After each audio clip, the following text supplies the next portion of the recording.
O Tribunal Federal retoma hoje o julgamento no plenário virtual do ex-presidente Fernando Collor de Mello. A Aline Beckett tem todos os detalhes para a gente dessa retomada no dia de hoje em plenário virtual, né, Aline? Bem-vinda mais uma vez.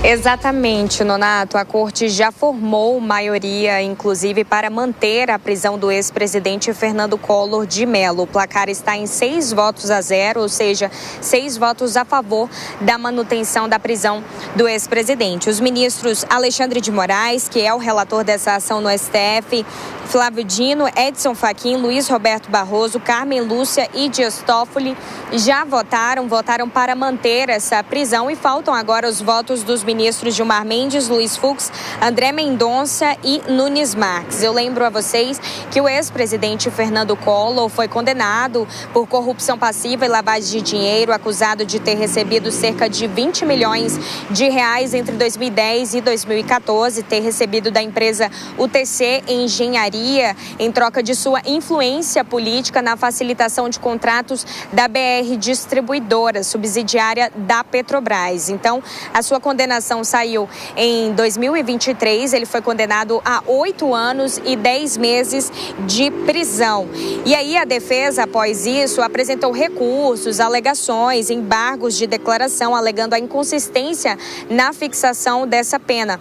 Porém, o ministro Alexandre de Moraes recusou esses recursos que foram apresentados pela defesa e determinou a prisão imediata do ex-presidente Fernando Collor, como nós acompanhamos aqui no Jornal da Manhã semana passada. Na sexta-feira, ele foi preso por volta das 4 horas da manhã, enquanto estava em um aeroporto em Alagoas, esperando, segundo a sua defesa, o embarque para Brasília. A intuição, a intenção dele, na verdade, era se entregar espontaneamente à justiça, chegando aqui em Brasília. E aí o STF retomou esse julgamento porque na sexta-feira esse julgamento começou em plenário virtual, porém o ministro Gilmar Mendes fez um pedido de destaque e aí esse pedido de destaque ele interrompe o julgamento, ou seja, ele dá mais tempo ali para aquele processo, ou seja, atrasa a votação, adia a votação porque ela é transferida para o plenário físico.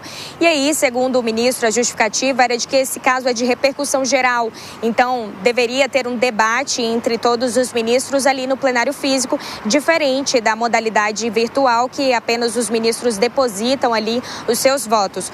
Porém, no sábado, o ministro Gilmar Mendes retirou esse pedido de destaque, então agora o julgamento pôde ser retomado no plenário virtual da Suprema Corte. Então esse julgamento segue em andamento, faltam votar ainda 4 ministros dos 11 ministros que votaram e o placar está em 6-0. Dos 11 ministros, quer dizer, 6 ministros votaram. Eu volto com você.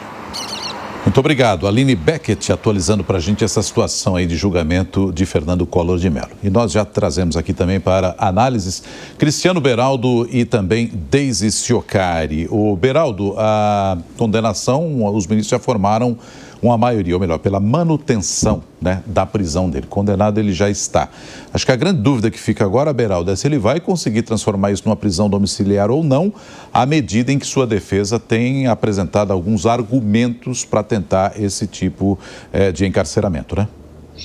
Pois é, Nonato. O ministro Alexandre de Moraes, que no passado votou a favor da prisão do então ex-presidente Lula, agora coloca na prisão o ex-presidente Collor, e, ao que tudo indica, dadas as suas declarações, também votará a favor da prisão de Jair Bolsonaro. Então tem se especializado aí em mandar para a cadeia ex-presidentes. Agora, a pergunta que fica em relação a essa prisão de Collor é se ele cometeu esse crime, esse desvio sozinho. Porque, junto com ele na prisão, deveriam estar os donos da empresa que repassaram dinheiro, os responsáveis dentro da BR Distribuidora que permitiram esse negócio escuso, aqueles responsáveis pelas indicações políticas dentro da BR Distribuidora que transformaram a BR num balcão de negócios, assim como aconteceu na Petrobras. Então, neste caso, que foi extensivamente investigado na Lava Jato, em que delações premiadas trouxeram confissões de cometimento de crime de corrupção, dinheiro encontrado em malas, dinheiro encontrado em contas na Suíça, em paraísos fiscais, aqui mesmo no Brasil, tudo isso já aconteceu, já está ali constatado. A pergunta que fica é: por que apenas o ex-presidente Fernando Collor está na cadeia, cumprindo prisão em razão dos crimes cometidos naquele momento do Brasil? É assustador ver que vários daqueles réus confessos na Lava Jato estão aí se transformando em influencers digitais, dando dicas sobre administração de empresas, dando dicas sobre cinemas e filmes. E aí só temos o ex-presidente preso. Isso demonstra como é vergonhoso este processo criminal no Brasil, em que pessoas confessaram o cometimento de crime, pessoas destruíram a democracia brasileira a partir do financiamento de campanhas políticas com dinheiro roubado do bolso do contribuinte. E aí, os mesmos que batem no peito para dizer que estão lá defendendo a democracia, quando apontam o dedo para o acontecido em 8 de janeiro, fazem olhar de paisagem para este passado nojento que aconteceu no país.